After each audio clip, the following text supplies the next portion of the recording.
Hi guys, this is Connie, back for more Connie Reads. Mustachio's upstairs with Baby Bear.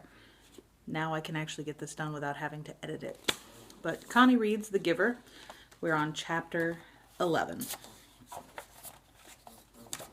Once more with feeling, because I got halfway through last time. Jonas felt nothing unusual at first. He felt only the light touch of the old man's hands on his back. He tried to relax, to breathe evenly. The room was absolutely silent, and for a moment Jonas feared he might disgrace himself now, on his first day of training, by falling asleep. Then he shivered. He realized that the touch of the hands felt suddenly cold. At the same instant, breathing in, he felt the air change, and his breath was cold. He licked his lips, and in doing so, his tongue touched the suddenly chilled air. It was very startling, but he was not at all frightened now. He was filled with energy, and he breathed again, feeling the sharp intake of frigid air. Now, too, he could feel cold air swirling around his entire body. He felt it blow against his hands, where they lay at his sides, and over his back. The touch of the man's hands seemed to have disappeared. Now he became aware of an entirely new sensation. Pinpricks. No, because they were soft and without pain. Tiny, cold, feather-like feelings peppered his body and face. He put out his tongue again and caught one of the dots of cold upon it. It disappeared from his awareness instantly, but he caught another and another. The sensation made him smile. One part of his consciousness knew that he was still lying there, on the bed, in the annex room. Yet another separate part of his being was upright now, in a sitting position, and beneath him he could feel that he was not on the soft decorated bed covering at all, but rather seated on a flat, hard surface. His hands now held, though at the same time they were still motionless at his sides, a rough, damp rope. And he could see, though his eyes were closed. He could see a bright, whirling torrent of crystals in the air around him, and he could see them gather on the backs of his hands like cold fur. His breath was visible. Beyond, through the swirl of what he now somehow perceived, was the thing the old man had spoken of. Snow. He could look out and down a great distance. He was up high someplace. The ground was thick with the furry snow, but he sat slightly above it on a hard, flat object. Sled, he knew abruptly. He was sitting on a thing called sled, and the sled itself seemed to be poised at the top of a long, extended mound that rose from the very land where he was.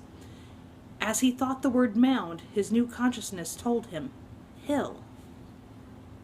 Then the sled, with Jonas himself upon it, began to move through the snowfall, and he understood instantly that now he was going downhill.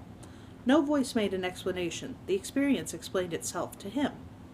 His face cut through the frigid air as he began the descent, moving through the substance called snow on the vehicle called sled, which propelled itself on what he now knew without a doubt to be the runners. Comprehending all of those things as he sped downward, he was free to enjoy the breathless glee that overwhelmed him.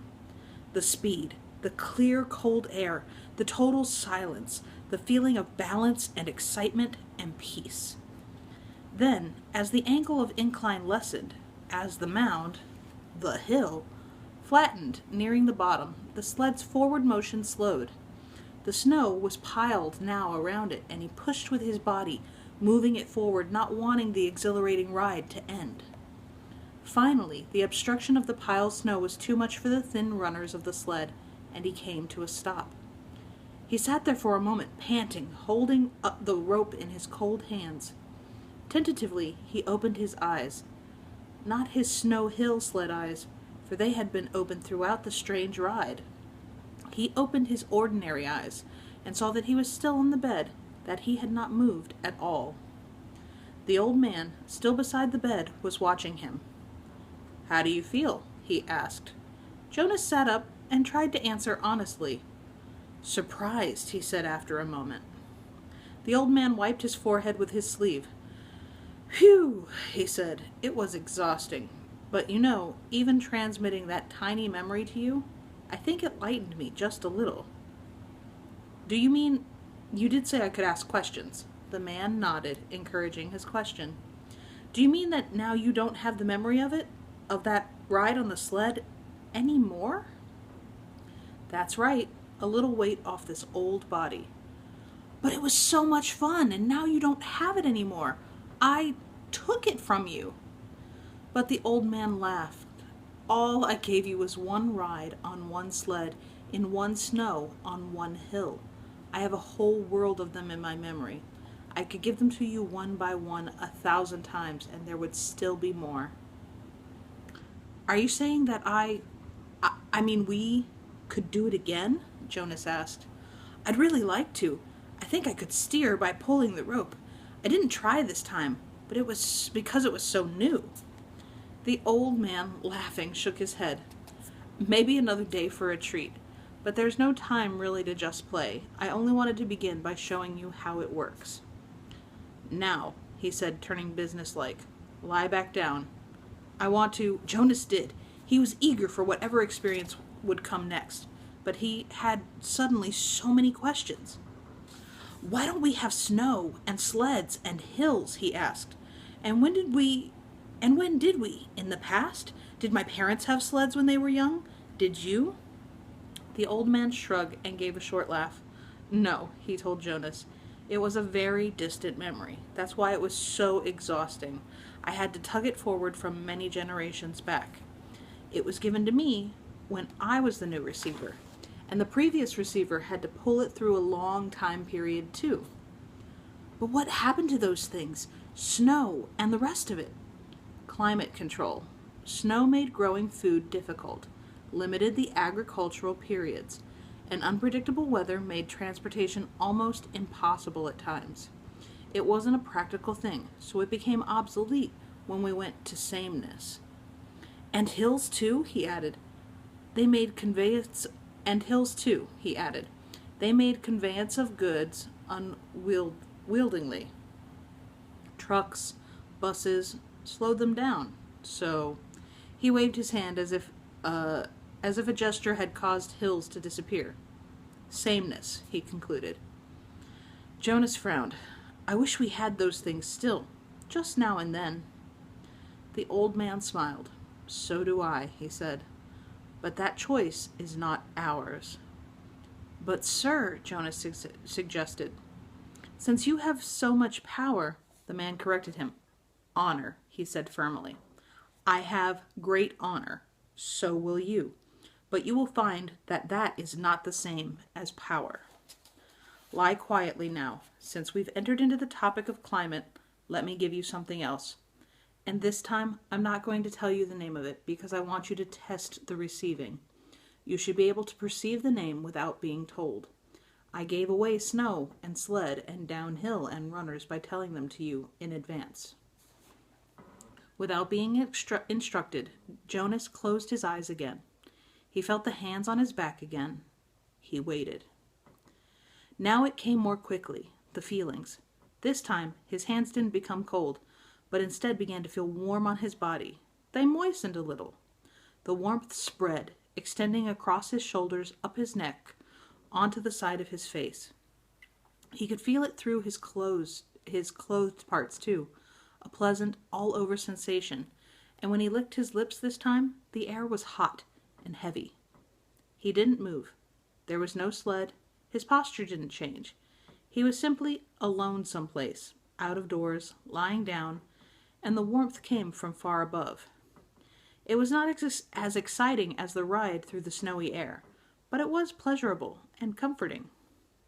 Suddenly he perceived the word for it, sunshine. He perceived that it came from the sky. Then it ended. Sunshine, he said out loud, opening his eyes. Good.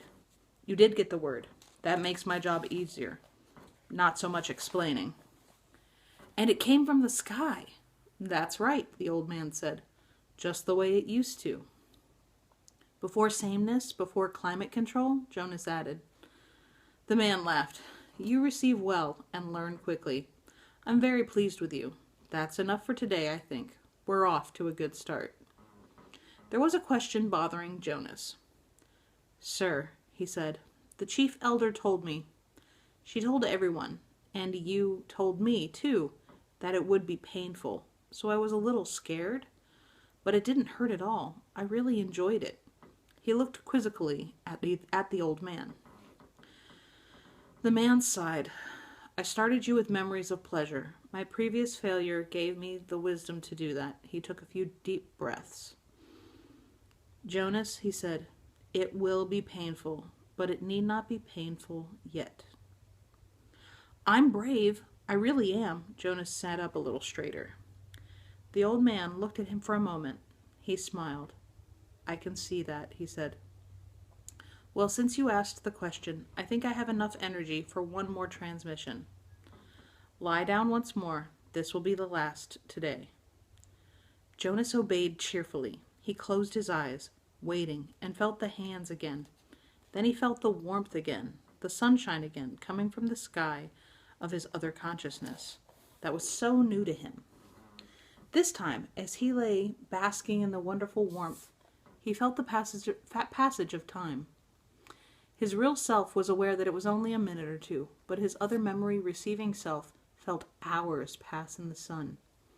His skin began to sting. Restlessly, he moved one arm, bending it, and felt a sharp pain in the crease of his inner arm at the elbow. Ouch, he said loudly, and shifted on the bed. Ow, he said, wincing at the shift, and even moving his mouth to speak made his face hurt. He knew there was a word, but the pain kept him from grasping it. Then it ended. He opened his eyes, wincing with discomfort. It hurt, he told the man, and I couldn't get the word for it. It was sunburn, the old man told him. It hurt a lot, Jonas said, but I'm glad you gave it to me. It was interesting, and now I understand better what it meant, that there would be pain. The man didn't respond. He sat silently for a second. Finally, he said, Get up now. It's time for you to go home. They both walked to the center of the room. Jonas put his tunic back on. Goodbye, sir, he said. Thank you for my first day. The old man nodded to him. He looked drained and a little sad. Sir, Jonas said shyly. Yes, do you have a question? It's just that I don't know your name.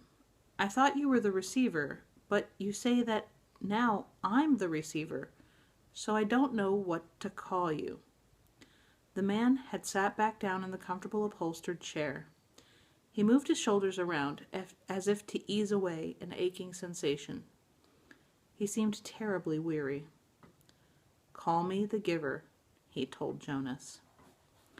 And that's the end of chapter 11. Be careful with that and enjoy, please and thank you, and I will see you for the next chapter. Have a great one.